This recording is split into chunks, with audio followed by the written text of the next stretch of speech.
Hello દોસ્તો, સ્વાગત છે તમારું અમારી ચેનલ ગુચ્ચુ રેસીપી પર। આજે આપણે બનાવીશું ગલકાનું શાક। તો સૌપ્રથમ આપણે તેલ રેડી દીધું છે, સ્ટવ ચાલુ કરી દીધો છે, રાઈ પણ નાખી દીધી છે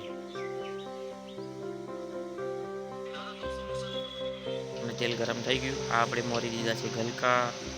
પછી આપણે આ બેટર તૈયાર કરીશું મસાલાનું, બધા મસાલા નાખીને જો સરસ મજાનું। હવે તેલ કડક કડક હવે થઈ ગયું છે। હવે એમાં આપણે નાખીશું થોડી હિંગ નાખી દીધી છે। તેલ હવે કમ્પ્લીટ કડાકો મારી દીધું। હવે એમાં નાખીશું મરચું। જો મરચું નાખી દીધું એટલે મસ્ત કડાકો થઈ ગયો છે। હવે એને થોડી વાર ચડવા દઈશું। મરચું કમ્પ્લીટ ચડી જાય પછી એમાં આપણે થોડી વાર પછી સબ્જી નાખીશું। જો મસ્ત રીતે થઈ ગયું। હવે આપણે એમાં ગલકા એડ કરીશું મોરેલા।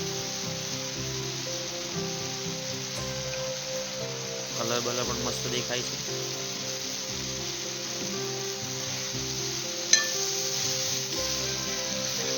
હવે આપણે એને મિક્સ કરી દઈશું।